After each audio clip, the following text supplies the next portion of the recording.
After my wife's uncle was released from prison, I let him stay with us out of goodwill. One morning, I caught him at my desk, rifling through my financial paperwork. He looked up and said, "Just checking what you're worth." When I told my wife, she brushed it off and called me paranoid. Hello Reddit I+ here. My name's Caleb Donovan, 38, senior IT consultant, husband of 9 years, and, up until recently, someone who believed trust was the backbone of a marriage. But trust is dangerous when it's one-sided.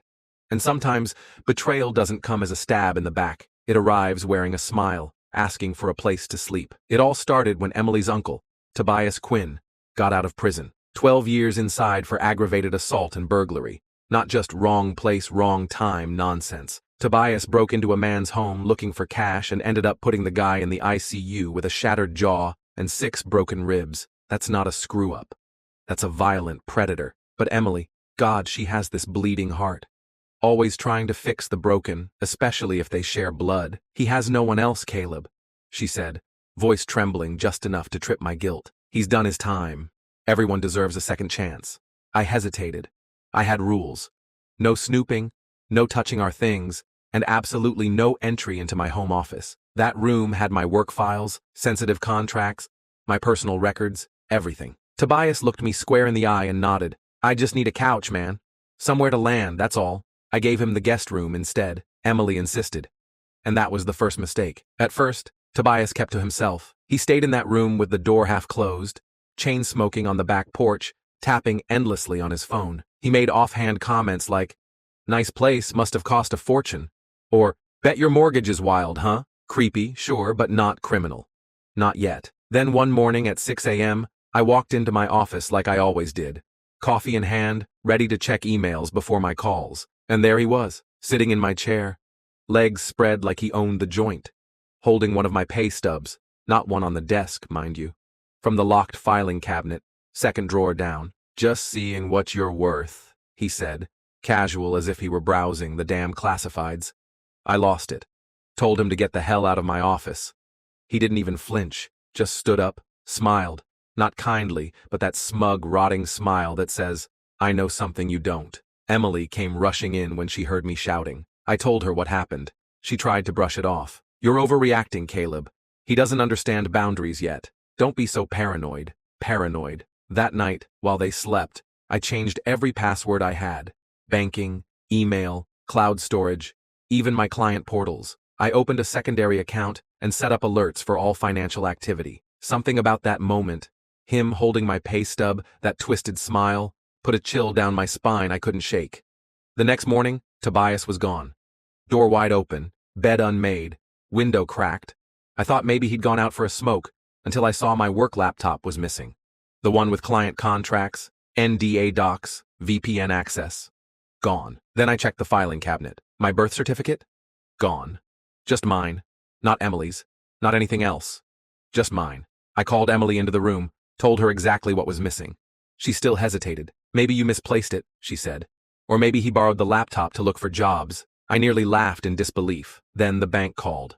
A blocked attempt to wire $4,200 around 3 a.m. Same time, Tobias vanished. Then my company emailed me.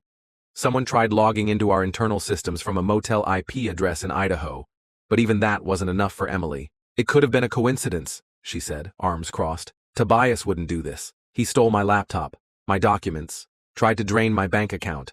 And she was still defending him. That night, I reviewed security footage. At 2:08 a.m., I saw the garage light flicker on. A figure walked out with a backpack. 10 minutes later, he returned for the laptop, looked directly into the camera and smirked, then got into Emily's car. He had her spare key. I didn't say anything at first. I needed more than suspicion. 3 days later, my boss called. He sounded cold. "Caleb, we're getting pressure from compliance. If this isn't resolved soon, we'll have to suspend your access." That night, I confronted Emily. I laid everything out. Security footage, fraud attempts, missing items. She cried. "I didn't know it would get this bad," she said. "I thought he just needed help. I never thought he'd hurt you." I wanted to believe her. But something felt off. Why only my identity? Why not hers? How did Tobias know where my birth certificate was? My laptop? I started digging. I checked the old desktop in the guest room. Nobody used it for months. But Emily had logged in 2 nights before Tobias disappeared. She searched. What if a relative commits identity theft? Is it illegal to help someone open a credit card using another name? I took screenshots. My hands were shaking. Strike one. Strike two came when I found the fireproof safe in our closet had been reset. I hadn't opened it in weeks. Emily had. I confronted her again. She denied everything. I was scared, Caleb. I didn't know who to trust. Then came strike three. I found a crumpled Western Union receipt in her purse. $500. Sent to Darren Quinn, one of Tobias's known aliases from his arrest records. She'd sent it 2 days before he vanished. She didn't help him steal, but she warned him, funded him, enabled him. She chose him. I called in a favor. My college buddy Eric works for a cyber forensics firm. I gave him everything. Within 48 hours, Eric sent me a full dossier. Tobias had opened 4 credit cards using my name, 2 approved and sent to a motel in Twin Falls. But worse? He tried to apply for a business loan.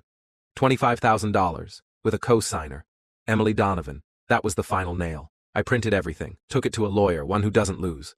First, I handed everything to my company. They cleared me and issued a formal support letter for my case. Then I froze our joint accounts, moved my income to a private one, shut her out of every dime. Then I filed for divorce. I served her the papers on a Saturday morning. She opened them in her bathrobe, eyes wide, mouth trembling. "You're ending it over this? You ended it when you helped him," she cried. I didn't care.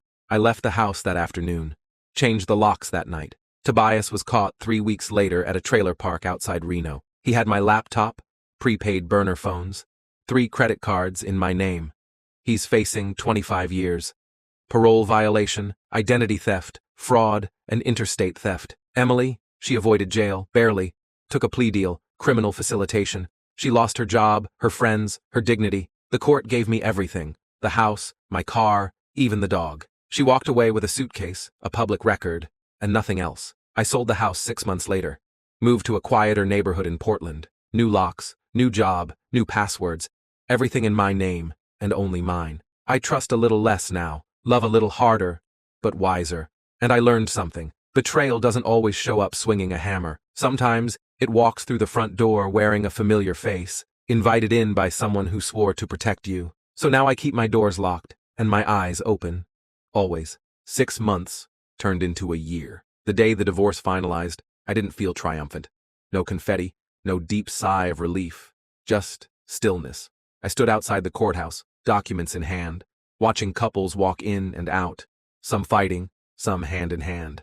I wondered how many of them would still be together in 5 years. I wondered how many had secrets like mine did. I wondered if they even knew. That night, I opened a bottle of scotch I'd been saving since my father died. He always told me, "The hard times don't make you bitter. They show you who you are when there's nothing left to hide behind." I toasted to him, and to the man I'd become. Life started again, but differently, quieter. The new house was smaller, 1 story, lots of windows. No basement, no guest room. I liked it that way.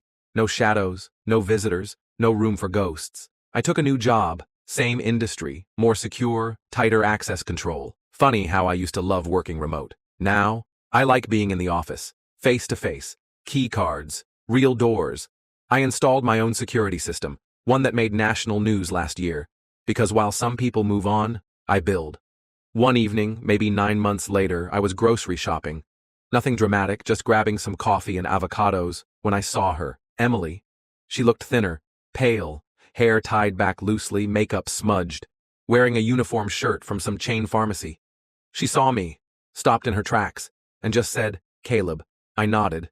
She walked up slowly, like approaching a cliff she wasn't sure was solid. I just wanted to say I'm sorry, for everything. I never should have let him in. "No," I said calmly. "You never should have let me go to sleep next to you while you were helping him rob me." She blinked. "I didn't think he'd go that far," she whispered.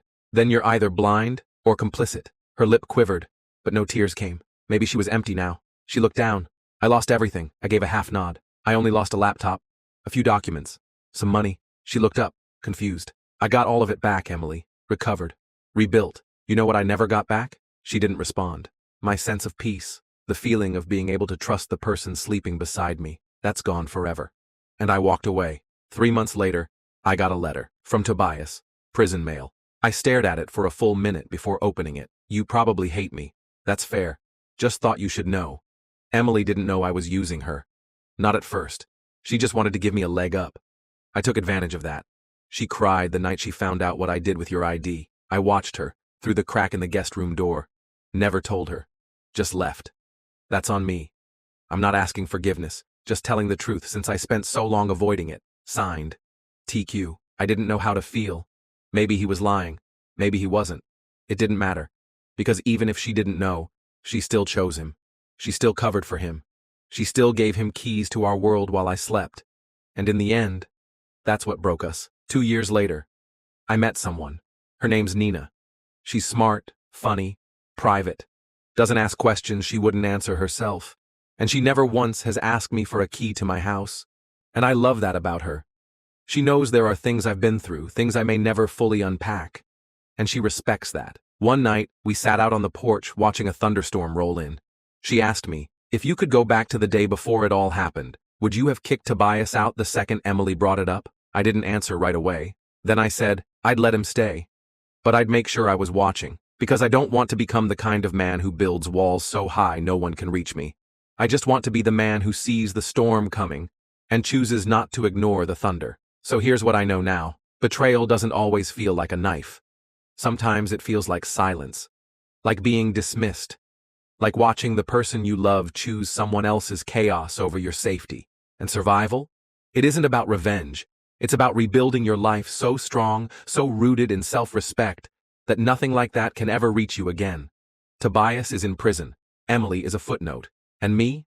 I'm just a man who changed the locks and never ever ignores the sound of a door creaking open again.